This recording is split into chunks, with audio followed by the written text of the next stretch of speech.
ചെമ്പനീർ പൂവിൻ്റെ ഏറ്റവും പുതിയ വിശേഷങ്ങളിലോട്ട് എല്ലാവർക്കും സ്വാഗതം. അപ്പോൾ ബാമയുടെ വീട്ടിൽ നിന്നും 2 ലക്ഷം രൂപ മോഷണം പോയെന്നും അതിൻ്റെ പിറകിൽ രേവതിയാണെന്നുമൊക്കെ ചന്ദ്രോദയത്തിൽ വന്ന് അറിയിക്കുമ്പോഴുണ്ടാകുന്ന റിയാക്ഷനെ കുറിച്ചുള്ളതാണ് ഇന്നത്തെ വീഡിയോ. അപ്പോൾ ഒരുപാട് പേര് ചാനൽ സബ്സ്ക്രൈബ് ചെയ്യാതെ കാണുന്നവരുണ്ട്. അപ്പോൾ അവരൊക്കെ ഒന്ന് ചാനൽ സബ്സ്ക്രൈബ് ചെയ്യണം. പിന്നെ അതുപോലെ തന്നെ വീഡിയോ ലൈക്ക് ചെയ്യാനും മറക്കരുതേ. ഒരു ദിവസം ബാമയുടെ വീട്ടിൽ പൂജ നടക്കുവാണ്. അപ്പോൾ രേവതിയാണ് പൂജയ്ക്കുള്ള പൂവിന് വേണ്ടിയിട്ടൊക്കെ ഏർപ്പാട് ചെയ്തിരിക്കുന്നത്. ചന്ദ്രയും കൂടി ബാമയുടെ വീട്ടിലുള്ള ടൈമിലാണ് രേവതി ഇങ്ങനെ പൂവൊക്കെ ആയിട്ട് വരുന്നത്. അപ്പോൾ ബാമ പറയുന്നുണ്ട്, രേവതിയെ കാണാത്തപ്പോൾ ഞാൻ വിളിക്കാൻ ഫോൺ എടുക്കുമായിരുന്നു, എന്താ ഇത്രയും ലേറ്റായി എന്ന് ചോദിക്കുമ്പോഴേക്കും രേവതി പറയുന്നുണ്ട്, 1-2 സ്ഥലത്തും കൂടി പൂ കൊടുക്കാനുണ്ടായിരുന്നു ബാമ ആൻറ്റി. ഇന്ന് ആൻറ്റി പറഞ്ഞ പൂക്കളെന്നൊക്കെ പറഞ്ഞ് ബാമയെ ഏൽപ്പിക്കുമ്പോഴേക്കും ബാമ പറയുന്നുണ്ട്, രേവതി നീ തന്നെ ഇത് ഭഗവാന്റെ ഫോട്ടോയിലൊക്കെ ഒന്ന് നല്ലപോലെ ഒന്ന് അണിയിച്ചൊരുക്കി താന്നൊക്കെ പറയുമ്പോഴേക്കും രേവതി ശരി ആൻറ്റി എന്ന് പറഞ്ഞിട്ട് പൂജാമുറിയിലോട്ട് കയറി പോവാണ്. എന്നിട്ട് നല്ലതുപോലെ ദൈവത്തിനെയൊക്കെ ഡെക്കറേറ്റ് ചെയ്തിട്ട് രേവതി ഇറങ്ങുന്നുണ്ട്. അപ്പോൾ ചന്ദ്ര പറയുന്നുണ്ട്, ഈ നാട്ടിലെന്താ വേറെ പൂക്കാരികളൊന്നും ഇല്ലേ, ഇവിടെ തന്നെ എന്തിനാ നീ പൂ ഏൽപ്പിക്കുന്നതെന്ന് ചോദിക്കുമ്പോഴേക്കും ബാമ പറയുന്നുണ്ട്, രേവതിയെ പോലെ ഫ്രഷ് പൂക്കൾ ഈ നാട്ടിൽ വേറെ ആരുടെയും കയ്യിലില്ല. അത് മാത്രമല്ല രേവതി എന്ത് നല്ലതുപോലെയാ പൂവൊക്കെ കിട്ടുന്നത് എന്നൊക്കെ പറയുമ്പോഴേക്കും ചന്ദ്ര ഭയങ്കര പുച്ഛത്തോടെയാണ് കാണുന്നത്. അപ്പോൾ പൂവൊക്കെ ഇങ്ങനെ ദൈവത്തിന് അണിയിച്ചു കഴിയുമ്പോഴേക്കും ബാമ പൂക്കളുടെ കാശ് രേവതി ഏൽപ്പിക്കുന്നുണ്ട്. അപ്പോൾ രേവതി പറയുന്നുണ്ട്, അയ്യോ കാശൊന്നും വേണ്ട ബാമ ആൻറ്റി. അപ്പോൾ ബാമ പറയും, വേണ്ട മോളെ, നീ പണിയെടുത്ത കാശല്ലേ, നീ മേടിക്കുമെന്ന് പറയുമ്പോഴേക്കും രേവതി പറയുന്നുണ്ട്, എനിക്ക് വേണ്ട ബാമ ആൻറ്റി എന്ന് പറയുമ്പോഴേക്കും ചന്ദ്ര പറയും, അവൾ ഇപ്പം കാശൊന്നും മേടിക്കൂല, എന്നിട്ട് റോട്ടിൽ കൂടി പോകുമ്പോൾ ആളെ തള്ളിയിട്ട് ആ കാശ് അവൾ മുതലാക്കും എന്നൊക്കെ പറഞ്ഞ് രേവതിയെ അപമാനിക്കുവാണേ. അപ്പോഴേക്കും ബാമ പറയും, നീ എന്താ ചന്ദ്ര പറയുന്നത്, രേവതി അത്ര കാര്യമൊന്നുമല്ല മോളെ, പണിയെടുത്തതിൻ്റെ കാശ് നമ്മൾ മേടിക്കണം, നീ ഇത് മേടിക്കുമെന്ന് പറഞ്ഞിട്ട് ബാമ നിർബന്ധിച്ച് രേവതിയുടെ കയ്യിൽ ആ കാശ് വെച്ച് കൊടുക്കുവാണേ. അപ്പോഴേക്കും ബാമ പറയുന്നുണ്ട്, അയ്യോ നല്ല മഴക്കാറുണ്ടല്ലോ, മഴ പെയ്യുമെന്ന് തോന്നുന്നു, ഞാൻ പോയി തുണി എടുത്തിട്ട് വരാമെന്ന് പറയുമ്പോഴേക്കും രേവതി പറയുന്നുണ്ട്, ആൻറ്റി പോയി തിരക്ക് പിടിച്ചിനി തുണിയൊന്നും എടുക്കണ്ട, ഞാൻ പോയി എടുത്തണ്ടും വരാമെന്ന് പറയുവാണ്. അപ്പോൾ ബാമ പറയും, വേണ്ട മോളെ ഞാൻ പോയി എടുത്തോളാം എന്ന് പറയുമ്പോൾ ആൻറ്റിയുടെ കാലിനൊന്നും വയ്യാത്തയല്ലേ, ഞാൻ പോയി എടുക്കാമെന്ന് പറഞ്ഞിട്ട് രേവതി സ്റ്റെപ്പ് കയറി മുകളിലോട്ട് പോവുകയാണേ. അപ്പോൾ ചന്ദ്ര പറയുന്നുണ്ട്, തുണി എടുക്കുന്നത് മാത്രം പോരാ, അത് നല്ലോണം മടക്കി കബോർഡിൽ കൊണ്ടുപോയി വെക്കുകയും വേണം എന്നൊക്കെ പറയുവാണ്. അപ്പോൾ ബാമ ചന്ദ്രനോട് പറയും, നീ എന്താടി അവൾ ഇവിടുത്തെ വേലക്കാരിയാണോ എന്ന് ചോദിക്കുമ്പോഴേക്കും ചന്ദ്ര പറയും, അവൾ പണിയെടുക്കട്ടെ, നിനക്കെന്താ ബാമേ, അവൾ റോയൽ ഫാമിലിയിൽ നിന്നൊന്നും വന്നതൊന്നും അല്ലല്ലോ, പണിയൊക്കെ എടുത്ത് അവൾക്ക് നല്ല ശീലമാണ്, ഇവിടുത്തെ പണിയും അവൾ തന്നെ എടുത്തോളും എന്നൊക്കെ പറയുവാണേ. രേവതി പറഞ്ഞതുപോലെ തന്നെ മുകളിൽ പോയി തുണിയൊക്കെ എടുത്ത് നല്ല ഭംഗിക്ക് അടക്കി ഒതുക്കി ബാമയുടെ അലമാരയിൽ കൊണ്ടുപോയി വെക്കുന്നുണ്ട്. അപ്പോൾ അത് കഴിഞ്ഞിട്ട് രേവതി ആ വീട്ടിൽ നിന്നും ഇറങ്ങുവാണേ. ബാമയുടെ വീട്ടിൽ നിന്നും ഇറങ്ങി തിരിച്ച് വീട്ടിലോട്ട് ചന്ദ്രോദയത്തിലോട്ട് പോകുന്നുണ്ട്. ഇത് കഴിയുമ്പോഴേക്കും നമ്മുടെ ബാമയുടെ വീട്ടിൽ ഇങ്ങനെ സാരിയൊക്കെ വിൽക്കാൻ വേണ്ടി ഒരു ചേച്ചി വരുവാണ്. അപ്പോൾ ചന്ദ്രയും ബാമയും കൂടി ആ ചേച്ചിയുടെ കയ്യിൽ നിന്ന് സാരിയൊക്കെ നോക്കുന്നുണ്ട്. ചന്ദ്രയ്ക്ക് ഒരു 3-4 സാരി ഇഷ്ടപ്പെടുന്നുണ്ട്, അതൊക്കെ മേടിക്കുന്നുമുണ്ട്. അപ്പോൾ അവർ പറയുന്നുണ്ട്, ഇതിനെല്ലാത്തിനും ചേർത്തൊരു 40,000 രൂപയാവും എന്ന് പറയുമ്പോഴേക്കും ചന്ദ്ര പറയും, അത്രയേ ഉള്ളൂ, കാശ് ഞാൻ ഇപ്പം തരാം, ബാമേ നീ പോയി ആ കാശ് എടുത്തോണ്ടും വാ എന്ന് പറഞ്ഞിട്ട് ബാമയെ വിടുവാണേ.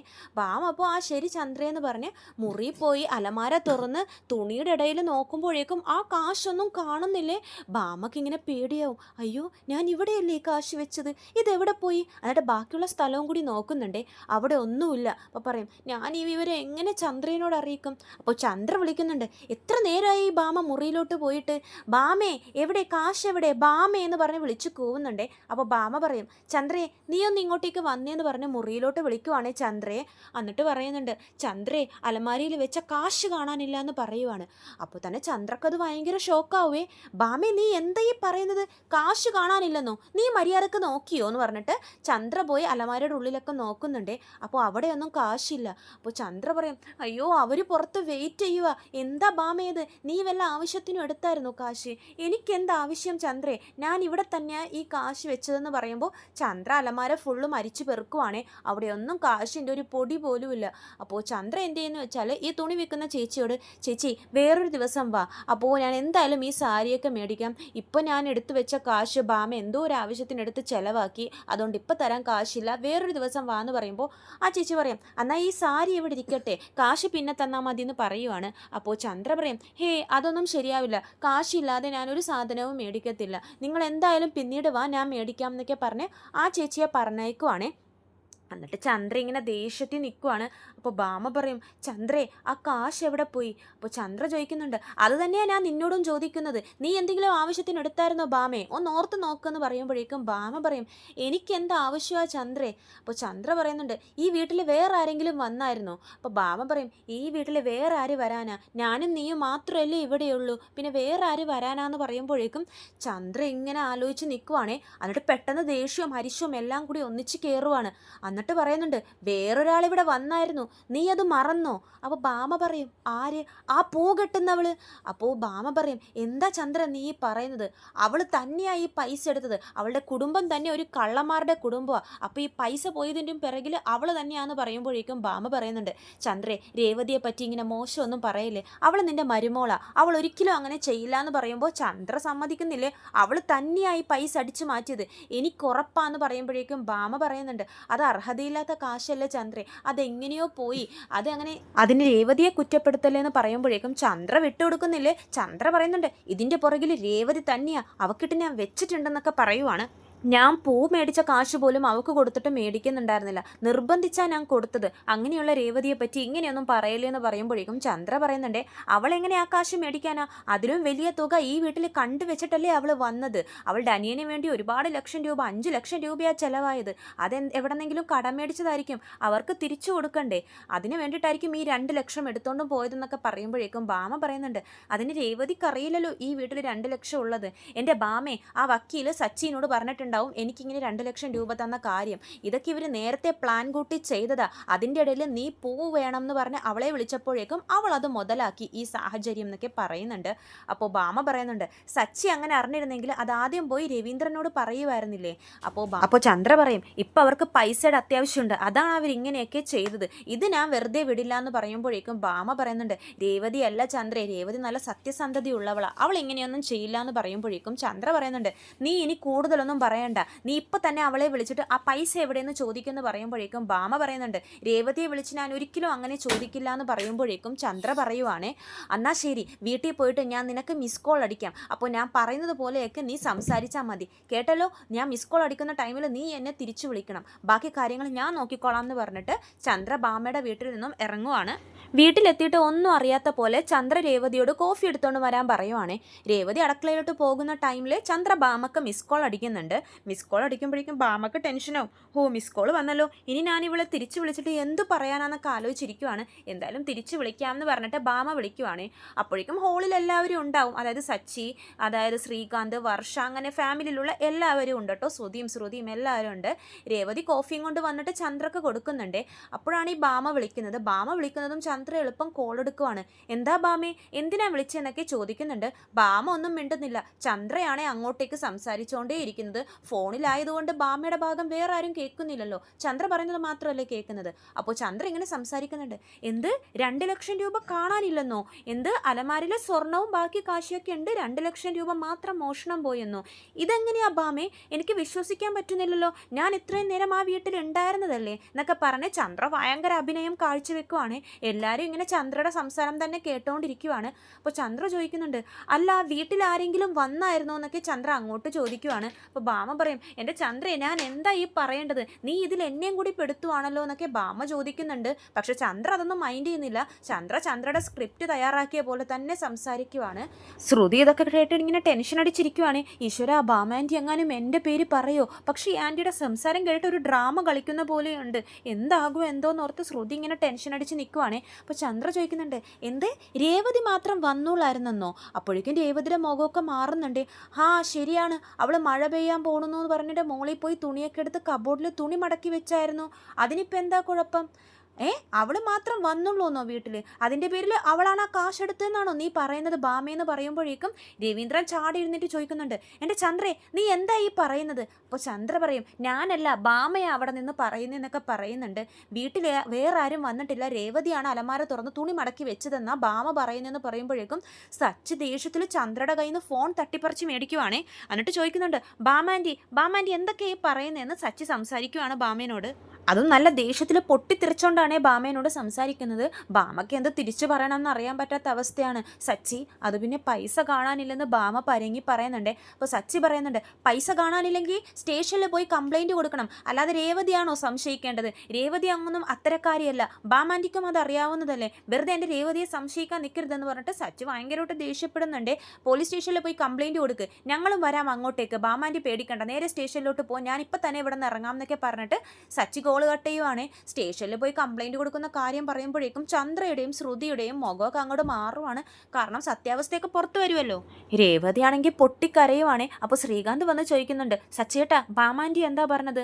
ബാമാൻറ്റി ഒന്നും പറഞ്ഞില്ലടാ, ഈ അമ്മ അങ്ങോട്ട് കയറി സംസാരിച്ചതായിട്ടാ എനിക്ക് തോന്നുന്നതെന്ന് പറയുമ്പോഴേക്കും രവീന്ദ്രൻ പറയുന്നുണ്ട്, മോളെ നീ കരയല്ലേ എന്ന് പറയുമ്പോഴേക്കും വർഷ പറയുന്നുണ്ട്, എങ്ങനെ കരയാതിരിക്കും, ചെയ്യാത്ത കാര്യം ഒരാളുടെ തലയിൽ കെട്ടിവെച്ച് കൊടുത്താൽ പിന്നെ സങ്കടം വരില്ലേ അങ്കിളെ എന്നൊക്കെ വർഷ ചോദിക്കുന്നുണ്ടേ. ചന്ദ്രേ എന്താ ഇതൊക്കെയെന്ന് രവീന്ദ്രൻ ചോദിക്കുമ്പോഴേക്കും ചന്ദ്ര പറയുന്നുണ്ട്, ഞാൻ എന്ത് ചെയ്യാനാ, ബാമയാ പറഞ്ഞത്, ആ വീട്ടിൽ രേവതി മാത്രമേ വന്നിട്ടുള്ളൂ, തുണിയെല്ലാം എടുത്ത് മടക്കി വെച്ചത് അവളാണ്, അപ്പോൾ പിന്നെ ആ കാശ് പോയതിലും ഇവളെയല്ലേ സംശയിക്കുള്ളൂ എന്ന് ചന്ദ്ര പറയുവാണ്. അപ്പോൾ രേവതി ചോദിക്കുന്നുണ്ട്, അച്ഛാ എന്ത് തെറ്റ് ചെയ്താലും അതിനെല്ലാം കാരണക്കാരി ഞാനാണോ അച്ഛാ, ഞാൻ എന്തിനാ ബാമാൻറ്റിയുടെ കാശ് എടുക്കുന്നതെന്നൊക്കെ രേവതി കരനോട് ചോദിക്കുവാണ്. രേവതി ഇങ്ങനെയൊന്നും ചെയ്യില്ല ചന്ദ്രേ, വെറുതെ രേവതിയെ പറ്റി അപവാദം പറയരുതെന്ന് പറയുമ്പോഴേക്കും ചന്ദ്ര പറയുന്നുണ്ട്, ഞാൻ അതിനെ തെറ്റായിട്ടൊന്നും പറഞ്ഞില്ലല്ലോ, ഇവളുടെ കുടുംബം മൊത്തം കള്ളന്മാരാ, ഇപ്പോൾ അവളുടെ അനിയൻ തന്നെ കണ്ടില്ലേ എൻ്റെ കയ്യിൽ നിന്ന് പൈസ മോഷ്ടിച്ചുകൊണ്ട് ഓടിയത്, ഇവളും അതുപോലെ തന്നെ ഒരു കള്ള സ്വഭാവം ഉള്ളവളാ, അതുകൊണ്ടാ ബാമ ഇവളെ സംശയിച്ചതെന്നൊക്കെ പറയുമ്പോഴേക്കും സച്ചിക്ക് ദേഷ്യം വരുവാണേ. അച്ഛാ ദേ ആവശ്യമില്ലാത്ത കാര്യം അമ്മേനോട് പറയരുതെന്ന് പറ അച്ഛാ എന്നൊക്കെ പറഞ്ഞ് സച്ചി ചൂടാവുന്നുണ്ട്. സച്ചി പറയുന്നുണ്ട്, ഈ കുടുംബത്തിലുള്ളവരൊക്കെ പിന്നെ നല്ലതാണല്ലോ, ഓഡിറ്റോറിയത്തിൽ നിന്നും അച്ഛൻ്റെ പൈസയെ മോഷ്ടിച്ചുകൊണ്ട് ഓടിയതാരാ, ദേ ഈ നിൽക്കുന്നു, അവൻ കള്ളനല്ലേ അച്ഛാ, അതുപോലെ തന്നെ രേവതിയുടെ സ്വർണ്ണാഭരണങ്ങളൊക്കെ കവറിങ് ആഭരണങ്ങളാക്കി മാറ്റിയതാരാ, അമ്മയും ദേ ഇവനും ചേർന്ന്, ഇവർ കാണിച്ചതൊന്നും കള്ളത്തരങ്ങളല്ലേ എന്നൊക്കെ സച്ചി ചോദ്യം ചെയ്യുന്നുണ്ടേ. വർഷയും സച്ചിക്ക് സപ്പോർട്ടായിട്ട് സംസാരിക്കുന്നുണ്ട്. രേവതി ചേച്ചി പൂ കൊടുക്കാൻ പോയി എന്ന് പറഞ്ഞിട്ട് ആ വീട്ടിൽ മോഷണം നടന്ന അതിന് ഉത്തരവാദി രേവതി ചേച്ചി ആവോ, ചെയ്യാത്ത കാര്യം ഒരാളുടെ തലയിൽ കെട്ടിവെക്കരുത് ആൻറ്റി എന്നൊക്കെ പറയുന്നുണ്ട്. രവീന്ദ്രനും പറയുന്നുണ്ട്, ചന്ദ്രേ നിനക്ക് രേവതിയെ ഇഷ്ടമല്ലെന്ന് പറഞ്ഞിട്ട് ഈ ചെയ്യുന്നത് വളരെ മോശമായിട്ടുള്ള കാര്യമാണ് ചന്ദ്രേ, എല്ലാ കുറ്റങ്ങളും നീ അതുപോലെ തന്നെ അവളുടെ തലയിൽ കെട്ടിവെക്കാൻ നോക്കരുതെന്നൊക്കെ പറയുവാണ്. അപ്പോൾ ചന്ദ്ര പറയുന്നുണ്ട്, ബാമ എൻ്റെ ഏറ്റവും അടുത്ത സുഹൃത്താ, എനിക്ക് ഭരതനാട്യം ക്ലാസ് നടത്താൻ വേണ്ടിയിട്ട് അവളുടെ വീട്ടിൽ സ്ഥലം വരെ ഒരുക്കി തന്നു, ഇനി ഞാൻ അവളുടെ മുഖത്ത് എങ്ങനെ നോക്കും എന്നൊക്കെ ചന്ദ്ര കിടന്ന് അഭിനയിക്കുവാണേ. കാശ് എന്തെങ്കിലും അവിടെ നിന്ന് എടുത്തിട്ടുണ്ടെങ്കിൽ കൊണ്ടുവന്ന് ഇവിടെ വെക്കാൻ പറ അവളോടെന്ന് ചന്ദ്ര രവീന്ദ്രനോട് പറയുവാണേ. അപ്പോൾ രവീന്ദ്രൻ്റെ കൺട്രോൾ മൊത്തം പോവാണ്. ചന്ദ്രേ ദേ നീ ആവശ്യമില്ലാത്തത് വീണ്ടും വീണ്ടും പറഞ്ഞുകൊണ്ടിരിക്കുവാണ്, രേവതി അങ്ങനെയൊന്നും ചെയ്യില്ല, നീ പറഞ്ഞ ഒരു വാക്കിൻ്റെ പുറത്ത് അവളുടെ ആഭരണങ്ങൾ മുഴുവൻ നിന്റെ മുമ്പിൽ കൊണ്ടുവന്ന് വെച്ചതാ, എന്നിട്ട് ആ ആഭരണങ്ങൾ അടിച്ചു മാറ്റി കവറിങ് ആക്കി കൊണ്ടുവന്നത് നിങ്ങളല്ലേ, രേവതി അങ്ങനെയൊന്നും ചെയ്യത്തില്ല, സ്വർണ്ണങ്ങൾ പോലും ത്യജിച്ചവളാ അവള്, സച്ചി മേടിച്ചു തരുന്ന ആഭരണങ്ങൾ മാത്രം ഇടൂന്ന് പറഞ്ഞ് കഴുത്തിൽ മഞ്ഞച്ചരട് വിട്ട് നടന്നവള്, അവളെ പറ്റിയാ നീ ആവശ്യമില്ലാത്തതൊക്കെ പറയുന്നെന്നൊക്കെ പറഞ്ഞ് രവീന്ദ്ര ഭയങ്കരമായിട്ട് പൊട്ടിത്തെറിക്കുന്നുണ്ടേ. രേവതി പൊട്ടിക്കരയുവാണ്. സച്ചി സമാധാനിപ്പിക്കുന്നുണ്ട്. അപ്പോൾ ചന്ദ്ര പറയുന്നുണ്ട്, ഇവൾ ആ വീട്ടിൽ വന്നു പോയതിന് ശേഷമാണ് ആ വീട്ടിലെ പൈസ കാണാതായത്, ഇതിൻ്റെ ഉത്തരവാദിത്വം സച്ചിയും രേവതിയും തന്നെ ഏറ്റെടുക്കണമെന്ന് ചന്ദ്ര പറയുവാണ്. അപ്പോൾ രവീന്ദ്രനാണെങ്കിൽ കലിതുള്ളുന്നുണ്ട്, ഇവരെന്തിനാ അതിൻ്റെ ഉത്തരവാദിത്വം ഏറ്റെടുക്കുന്നത്, ഇവരല്ല അത് ചെയ്തതെന്ന് പറയുമ്പോഴേക്കും ചന്ദ്ര പറയുന്നുണ്ട്, വേറെ ഞാൻ എന്ത് ചെയ്യാനാ പറയുന്നതെന്ന് പറഞ്ഞിട്ട് പൊട്ടിക്കരയുവാണേ. ബാമയുടെ മുമ്പിൽ ആകെ ഞാൻ നാണം കെട്ടിരിക്കുക, 2 കോടീശ്വരന്മാരുടെ മരുമക്കളാ ഈ വീട്ടിലുള്ളത്, അവരുടെ മുമ്പിലും ഞാനിപ്പോൾ നാണം കെട്ട് നിൽക്കുക, ഈ കള്ളൻ്റെ വീട്ടിൽ വന്ന പെണ്ണ് എന്നെ ദിവസം പോകും തോറും അപമാനിച്ചുകൊണ്ടേ ഇരിക്കുക എന്ന് പറഞ്ഞിട്ട് ചന്ദ്ര പൊട്ടിക്കരൻ അഭിനയിക്കുവാണേ. മര്യാദക്ക് ആ പൈസ അവളോട് ഇവിടെ കൊണ്ടുവന്ന് വെക്കാൻ പറയാന്ന് പറയുമ്പോഴേക്കും സച്ചി പറയുന്നുണ്ട്, എനിക്കിതെന്തോ അഭിനയമായിട്ടാണ് തോന്നുന്നത് അച്ഛാ, ഇവർ ഇങ്ങനെ ഞങ്ങളെ ഈ വീട്ടിൽ നിന്ന് പുറത്താക്കാൻ വേണ്ടിയുള്ളൊരു അടുത്ത അഭിനയമായിട്ടാണ് എനിക്ക് തോന്നുന്നതെന്ന് സച്ചി പറയുമ്പോഴേക്കും രവീന്ദ്രൻ പറയുന്നുണ്ട്, ആ എനിക്കും അത് തന്നെയാണ് തോന്നുന്നത്, നിങ്ങളെ 2 പേരും ഈ വീട്ടിൽ നിന്നും ഇവൾക്ക് ഇറക്കി വിടണം, നേരത്തെ അതിനുള്ളൊരു ശ്രമം നടന്നല്ലോ, അതിൻ്റെ ദേഷ്യത്തിലാണല്ലോ അവൾ ബാമയുടെ വീട്ടിൽ പോയി നിന്നത്, ഇപ്പോൾ ദേ അടുത്ത കഥയായിട്ട് വന്നിരിക്കുമോ അവളെന്നൊക്കെ പറയുന്നുണ്ട് രവീന്ദ്രൻ. നിന്റെ ആഗ്രഹമൊന്നും നടക്കാൻ പോകുന്നില്ല ചന്ദ്ര എന്ന് രവീന്ദ്രൻ പറയുന്നുണ്ട്. നീ എങ്ങനെയൊക്കെ ശ്രമിച്ചാലും അവരെ ഞാൻ ഈ വീട്ടിൽ നിന്ന് പറഞ്ഞു വിടില്ല, ഞാൻ ജീവനിലോടത്തോളം കാലം അവരും ഈ വീട്ടിൽ തന്നെ ഉണ്ടാവും, അങ്ങനെ ഇവർ 2 പേരും ഈ വീട്ടിൽ നിന്നും പോകുവാണെങ്കിൽ അത് ഈ രവീന്ദ്രൻ്റെ മരണത്തിന് ശേഷമായിരിക്കും എന്നൊക്കെ രവീന്ദ്രൻ ഉറപ്പിച്ച് പറയുവാണ്. ഇനി ഇങ്ങനെ പറഞ്ഞാൽ ഞാൻ നിന്നെ പിടിച്ചായിരിക്കും പുറത്താക്കുന്നത് ചന്ദ്ര എന്നൊക്കെ പറഞ്ഞ് ചൂടാവുന്നുണ്ടേ. സച്ചിയാണെങ്കിൽ രേവതിയെ സമാധാനിപ്പിച്ചു കൊടുക്കുന്നുണ്ട്. രേവതി പറയുന്നുണ്ട്, സച്ചിയേട്ടാ എന്നെപ്പോലുള്ള പാവങ്ങൾ ഈ ലോകത്തിൽ ജനിക്കാനേ പാടില്ലായിരുന്നു, എന്തെങ്കിലും മോഷണം പോയാൽ അതൊക്കെ ഞങ്ങളുടെ പാവങ്ങളുടെ തലയിലാണ് കെട്ടിവെക്കുന്നത്, പൂ കൊടുക്കുമ്പോൾ പോലും ഞാൻ ന്യായമായിട്ടുള്ള വിലയാണ് അവരുടെ കയ്യിൽ നിന്ന് മേടിക്കാറുള്ളത്, എത്രയോ കുടുംബങ്ങളുടെ വീട്ടിൽ കയറിയിട്ട് പൂജാമുറിയിൽ ഞാൻ ഡെക്കറേറ്റ് ഒക്കെ ചെയ്യാറുണ്ടെന്നറിയോ, അവരൊക്കെ എന്നെ ഭയങ്കര വിശ്വാസമാണ്, ഈ വിവരമൊക്കെ പുറത്തറിഞ്ഞു കഴിഞ്ഞാൽ പിന്നെ അവരെൻ്റെ കയ്യിൽ നിന്ന് പൂവും മേടിക്കില്ല, അവരുടെ വീടിൻ്റെ പരിസരത്ത് പോലും എന്നെ അടുപ്പിക്കില്ല സച്ചിയേട്ടാ എന്നൊക്കെ പറഞ്ഞ് പൊട്ടിക്കരയുവാണേ. അപ്പോൾ സച്ചി പറയുന്നുണ്ട്, നീ ഇങ്ങനെ ഓരോന്നും ആലോചിച്ച് കൂട്ടല്ലേ രേവതി, അങ്ങനെയൊന്നും നടക്കാൻ പോകുന്നില്ല. നിന്നെപ്പറ്റി എനിക്കും അറിയാം, അതുപോലെ തന്നെ അച്ഛനും അറിയാം. ഞങ്ങൾ രണ്ടുപേർക്കും നിന്നെ ഭയങ്കര വിശ്വാസമാണ്. നീ ഒരിക്കലും അങ്ങനത്തെ തെറ്റ് ചെയ്യില്ലെന്ന് ഞങ്ങൾക്കറിയാം രേവതി. ഇതിൽ വേറെന്തോ നടന്നിട്ടുണ്ട്. അപ്പോൾ രേവതി പറയുന്നുണ്ട്, എന്ത് നടക്കാനാ, ബാമാൻറ്റിക്ക് എന്നോട് സ്നേഹം ഉണ്ടാവുമെന്നാണ് ഞാൻ കരുതിയത്. പക്ഷേ ബാമാൻറ്റി പോലും എന്നെ സംശയിക്കുവാണല്ലോ ഇപ്പോഴെന്ന് പറയുമ്പോഴേക്കും സച്ചി പറയുന്നുണ്ട്, ഇത് ബാമാൻറ്റി സംശയിച്ചതുപോലെയല്ല എനിക്ക് തോന്നുന്നത്. എല്ലാം എൻ്റെ അമ്മയുടെ കളിയായിട്ടാണ് തോന്നുന്നത്. ആ ഫോൺ ചെയ്യുമ്പോൾ നീ ശ്രദ്ധിച്ചായിരുന്നില്ലേ രേവതി, അമ്മ തന്നെ ചോദ്യം ചോദിക്കുന്നു, അമ്മ തന്നെ ആൻസറും പറയുന്നു. ഇത് അമ്മയുടെ കളിയാ, ഇതിൻ്റെ പുറകിൽ വേറെ എന്തൊക്കെയുണ്ട്, അത് ബാമാൻറ്റിയോട് ചോദിച്ചാൽ മനസ്സിലാവും. നീ വേണമെങ്കിൽ കുറച്ച് ദിവസം വീട്ടിൽ പോയി നിന്നോന്ന് പറയുമ്പോഴേക്കും രേവതി പറയുന്നുണ്ട്, അതൊന്നും വേണ്ട സച്ചിയേട്ടാ, ഇപ്പോൾ ഞാൻ പോയി നിന്നാൽ പേടിച്ചിട്ട് ഓടിപ്പോയതാണെന്നേ അമ്മ പറയത്തുള്ളൂ. ഞാൻ ഇവിടെ തന്നെ നിന്നോളാം എന്നൊക്കെ സച്ചിനോട് പറയുന്നുണ്ട്. അതുമാത്രമല്ല, ഈ വിവരം വീട്ടിൽ അറിഞ്ഞു കഴിഞ്ഞാൽ എൻ്റെ അമ്മക്ക് അതിൻ്റെ അപ്പുറത്തെ സങ്കടമാവും. ശരത്തിൻ്റെ വിഷയമൊക്കെ ഇപ്പോൾ ഒന്ന് ഒതുങ്ങി വരുന്നേ ഉള്ളൂ എന്ന് രേവതി പറയുന്നുണ്ട്. അപ്പോൾ സച്ചി പറയുന്നുണ്ട്, നീ എന്തായാലും വിഷമിക്കണ്ട, നീ ഇവിടെ തന്നെ നിന്നു. ബാമാൻറ്റിയിൽ നിന്ന് ഞാൻ എന്തായാലും എന്താ നടന്നത്, ഇതിൻ്റെ പിന്നിലെ സത്യാവസ്ഥ എന്താണെന്ന് ഞാൻ അറിഞ്ഞിട്ടേ ഇനി കാര്യമുള്ളൂ എന്ന് പറഞ്ഞിട്ട് സച്ചി നേരെ ബാമയുടെ വീട്ടിലോട്ട് പോവാണ്.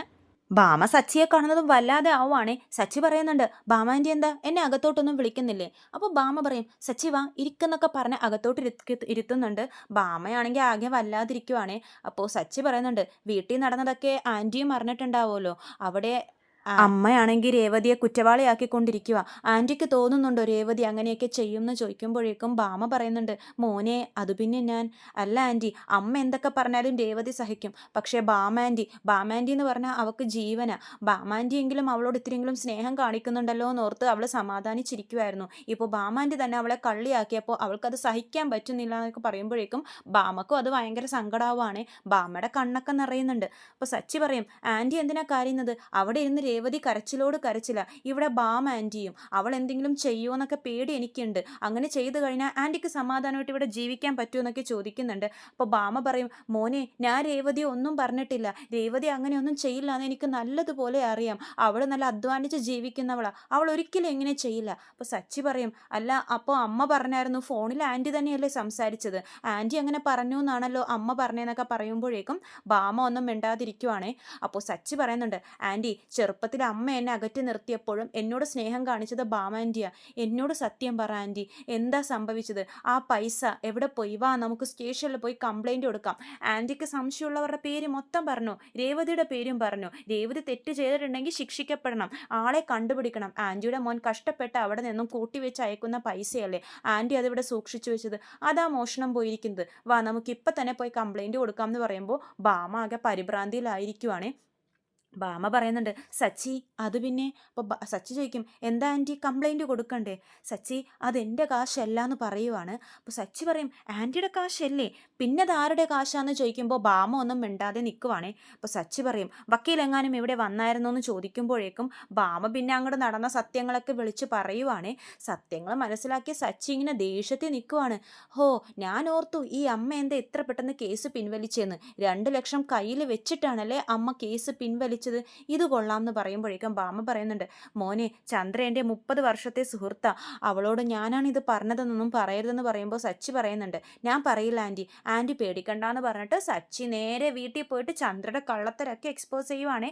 ചന്ദ്ര ആകെ പരിഭ്രാന്തിയിലാവുകയാണ്. സച്ചി പറയുന്നുണ്ട്, അച്ഛാ അമ്മക്ക് നാണമില്ലേ ചിത്രം കേവലമായിട്ടുള്ളൊരു ജോലി ചെയ്യാൻ വേണ്ടിയിട്ട് കുടുംബത്തിൻ്റെ ഉള്ളിൽ തന്നെ കാശ് മേടിച്ചിട്ട് കേസ് പിൻവലിച്ചിരിക്കുന്നു എന്ന് പറയുമ്പോൾ ചന്ദ്ര പറയുന്നുണ്ട്, എന്തായാലും അവൻ കോടതി പോകുമ്പോഴേക്കും ഇവർ കാശ് കെട്ടേണ്ടി വരില്ലേ, ആ കാശ് എനിക്ക് തന്നു, അത്രയും വിചാരിച്ചാൽ പോരെ എന്നൊക്കെ പറയുമ്പോഴേക്കും സച്ചി പറയുന്നുണ്ട്, അച്ഛാ കള്ളത്തരം കാണിച്ചതും പോരാ ആ കുറ്റം രേവതിയുടെ തലയിലും കെട്ടിവെച്ചു എന്നൊക്കെ പറയുമ്പോഴേക്കും രവീന്ദ്രൻ പോയി ചോദിക്കുന്നുണ്ട്, ചന്ദ്രേ നീ കാശ് മേടിച്ചായിരുന്നോ വക്കീലിൻ്റെ കയ്യിൽ നിന്ന് ചോദിക്കുവാണ് ദേഷ്യത്തിൽ. അപ്പോൾ ചന്ദ്ര ഒന്നും മിണ്ടാതെ നിൽക്കുവാണ്. നാണമില്ലേ ചന്ദ്രേ നിനക്കെന്ന് പറഞ്ഞിട്ട് ചന്ദ്രനോട് ഭയങ്കരമായിട്ട് പൊട്ടിത്തെറിക്കുന്നുണ്ടേ, നീ എന്തൊക്കെ ഈ കാണിച്ച് കൂട്ടുന്നത്, ഇത്രയും വൃത്തിയായിട്ട പരിപാടി നീ കാണിക്കുമെന്ന് ഞാൻ ഓർത്തു പോലുമില്ല. കള്ളത്തരം കാണിച്ചതും പോരാ രേവതിയെ കുറ്റവാളിയാക്കുന്നു, നീ ഇപ്പം തന്നെ രേവതിയോട് മാപ്പ് പറയണം എന്ന് പറയുമ്പോഴേക്കും ചന്ദ്ര സമ്മതിക്കില്ലേ. ഞാൻ എന്തിന് ഇവളോട് മാപ്പ് പറയണം, ഞാൻ മാപ്പൊന്നും പറയാൻ പോകുന്നില്ല, എൻ്റെ കാശ കാണാതായതെന്ന് പറയുമ്പോഴേക്കും രവീന്ദ്രൻ പറയുന്നുണ്ട്, നീ ഈ മാപ്പ് പറഞ്ഞാലും നിനക്കിനി ഇവിടെ നിൽക്കാൻ സാധിക്കുള്ളൂ, അല്ലെങ്കിൽ നിന്നെ ഞാൻ പിടിച്ച് പുറത്താക്കും എന്നൊക്കെ പറയുവാണ്. അപ്പോൾ സച്ചി പറയും, അച്ഛാ അമ്മ മാപ്പൊന്നും പറയണ്ട, പക്ഷെ രേവതിയെയോ രേവതിയുടെ വീട്ടുകാരെയോ കള്ളനെന്നോ കള്ളൻ്റെ കുടുംബമെന്നോ വിളിക്കാനൊന്നും പാടില്ല എന്നൊക്കെ പറയുവാണ്. അപ്പോൾ ചന്ദ്ര ഒന്നും മിണ്ടാതിരിക്കുവാണ്. ചന്ദ്രേ, എന്തൊക്കെ ആയാലും ശരി, നീ മാപ്പ് പറയണം തന്നെയാണ് എൻ്റെ ആഗ്രഹം.